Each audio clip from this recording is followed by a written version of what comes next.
All right, everyone. We are back on Morning Line. Nick Barris with Josh Horn, Wyatt Gay. They're both with the Social Security Administration. We're waiting to take your calls if you want to jump in. Question for them, 615-737-7587. I was just going to throw this at you. I think I was doing a story or reading about it last week or the week before where an individual was arrested. His mother had been deceased, or a family member had been deceased for a while. But he didn't tell anyone. She was stashed away in somewhere and kept collecting her checks after she was dead.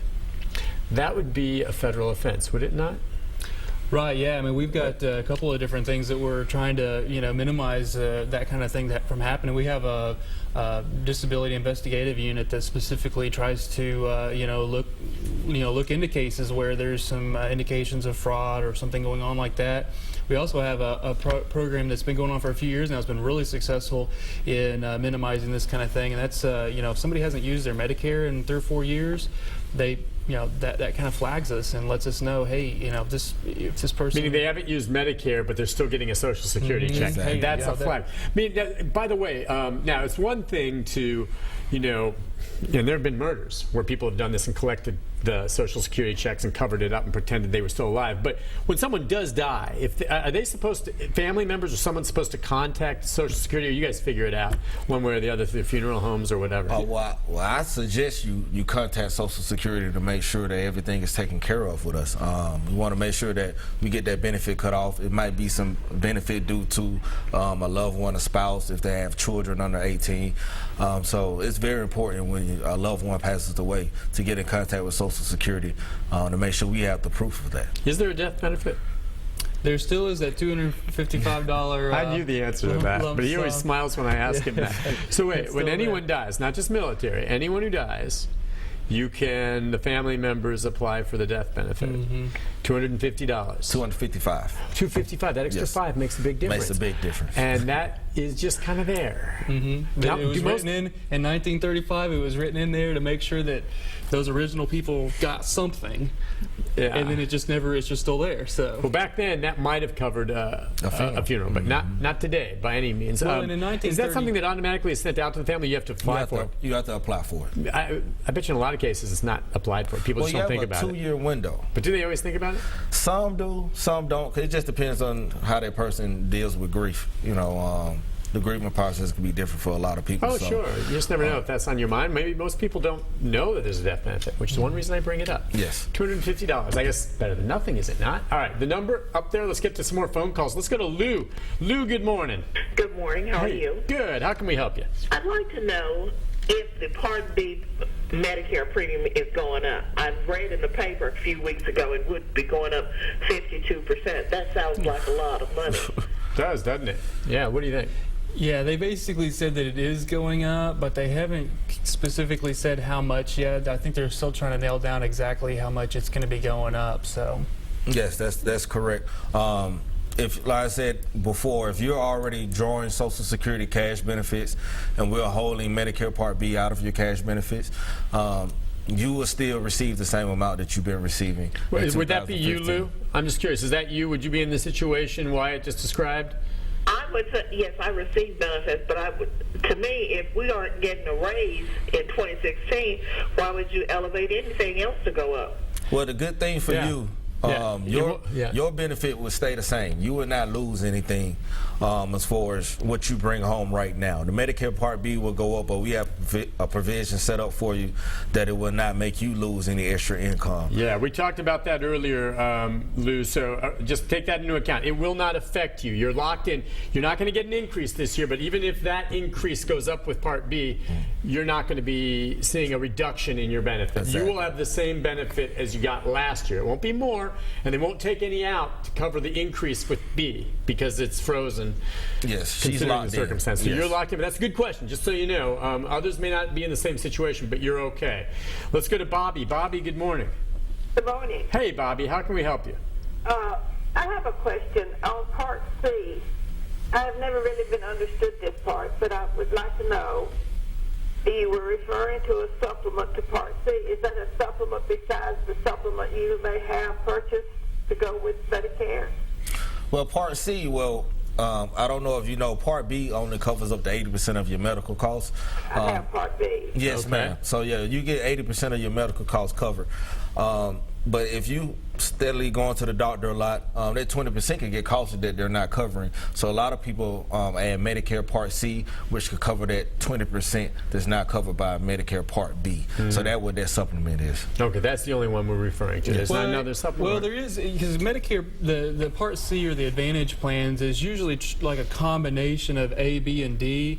But now there are, and that's become very popular. But before Part C was real popular, and even now, you can still get what they also call a supplement, which is just another private insurance that just covers the 20%, and it's a little bit different than Part C. So yeah, you might be looking at that supplement that they also call a supplement that's just for that 20%. But the Part C really is designed to take in A, B, and D and roll it all into one big plan. So okay, all right. I hope that helps. We're getting more calls in. Lines open. Let's go next to Willis. Hey, Willis. Howdy. Good morning. What can we do for you? I just have a question. I'm currently 64-year-old, will be 65 in February. Got a heart condition. I've currently been on disability for a few years. Will I need to make any changes or do anything? yeah, that's a great question. And basically, when you turn your full retirement age, which for you is probably age 66, you'll transition on our records to retirement benefits, but it'll be completely seamless for you. You won't have to do anything. You won't have to call us. You won't have to do anything. The only difference is that you will no longer receive the routine medical reviews, the periodic medical reviews. You just, because you won't be on disability anymore, you'll just transition over to retirement. Will there be any difference in my amount that I receive or anything? Nope, everything will stay the same.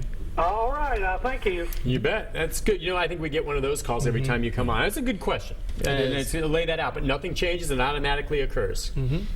All right, let's go next to Lenore. Hi, Lenore. Hello. Good morning. Good morning. Nice to hear from you. What can we do for you?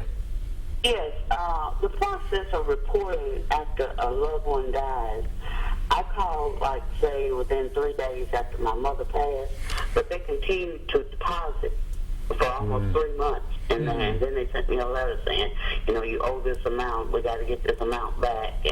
But fortunately, we were able to keep the bank account open, and they just went in and took it out. But had I not able to do that, you know, if the account had been closed and not knowing that they had continued to deposit until this letter was sent out, because I was very busy with arrangements and stuff after she passed, I didn't notice. So what's the process for them shutting it down as soon as you call them? That's a good question, because I can tell you this, guys. I mean, some people maybe not meaning to say, oh, I'm going to rip off the government. You know, their loved ones just died. They're not really paying attention. These checks come in, and they don't realize, even though she took the proactive step to report it, but they figure, oh, well, maybe I reported it, but I'm still getting this. Maybe for whatever reason, this is some back pay. So they spend it. You know what I mean? They spend it, and they're innocent, you know, thinking innocently doing so. Like, this was money we had coming. Then they get a check, well, you owe us 3 months for Social Security, which could be $5 grand. I don't know. Hits you in the face. What do you do? Once someone dies, if checks still come in, man, just take those suckers, set it aside, don't touch it in the bank, because you're going to hear from you guys. Exactly. How long does it typically take? I guess that was her question. It just depends. In her situation, she tried, like you said, she tried to call. If after you call, you still receive a payment for that loved one, I would come into the office, the local field office, bring that death certificate, make sure that we get a copy of that so we can make sure we put the input in and stop that benefit, because you don't want to be liable for that benefit for that loved one. So good thing, like she said, she didn't touch the money. If that account's still open, we can go in and take the money back. Or we have a lot of people that come and actually bring us a check. Write us a check for the amount, and we'll give you a receipt, and we'll take it and make sure we cut that benefit off. Okay, because I got to tell you, in this day and age, the temptation when the check comes is you'll rationalize it in your mind, like, well, this must have been money she still had coming to her from some back. So you spend it. And again, because you've reported it, but you get the check, don't do it. Because you guys will figure it out. But I'm just saying, you know, money all of a sudden coming to your account, I can see myself in that situation. Well, this is nice. This will come in handy. And you got to realize, if they've died, that you could backdate it to the day of death, right? Kind of.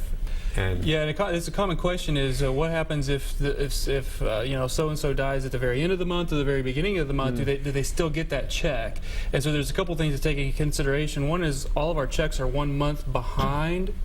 And the other thing to take into consideration is that you have to be alive for every day of the month to be due a benefit. So if you die at the very end, let's say the 28th of July, you're not going to get July's check. That comes But if in you're 1 August. month behind, do you still get one more check after they die? Well, so if the check comes in August for July, but that person wasn't alive every day Yeah. in July, Not due then that you're payment. not due that check. Now, on the Okay. other side of the coin, if they die on August 2nd, and then they get a check, the first Wednesday in August, July. they are due that check because they they were lived alive the every day in July. Okay. And so it gets That's a little tricky tricky, exactly. right around the beginning of the month. So you can always give us a call, but that's kind of the general provisions. All right, gotcha. Let's go next to Donna. Hi, Donna. Hi, how are you? Good. Just wondering, I have filed for disability in 2008, but my records for prior to 2008 were destroyed by a doctor, and I cannot get those records, so I had to reestablish with other doctors. What do I do about that? Because I'm having a hard time, but what do I do about I can't get my records. I can't find the doctor, and I can't get all my records. Well, did you get your disability in 2008? No. So you're still applying, trying to get it. Right, yes, sir. And so you want to make your case. So she doesn't have those records. Does she? Well, I don't know. If they're gone, she has to have the doctors look at how she's doing now anyway and give you the medical for now. Yeah, go ahead and apply if you haven't already. And the reason why I say it is because if there's not sufficient medical records to make a determination, they'll send you to what they call a consultative examination. We see this oftentimes where sometimes people don't have any medical records at all. They've either had a progressive illness or condition, say back problems or something like that, and they just really were just trying to treat it at home or whatnot, and then they just can't work anymore. And they may have limited or no medical records, and so we'll send them. The disability office will send them for an examination and pay for it. And so, I just encourage you, if you haven't already, to go ahead and apply, and that they'll make a decision as to whether they have enough medical records with what we can get a hold of. Anyway, or the not. 2008 ones, I don't know maybe why they'd be so pertinent in that, we want to look and see how she's doing now. And I'm guessing maybe she has a disability. It's very likely she's worse now than she was then. So you go and get that physical, and I don't know that that's a big problem that she doesn't have the old records. Is it? I don't know. Probably not, because if you're worse now, you get new, fresh records that lay out exactly what your condition is like now. That's why some people sometimes are denied first time round. Then 2 years later, they do it again because they've gotten worse and they get it. So we'll take a break. When we come back, if you're on hold, more of your calls right after this.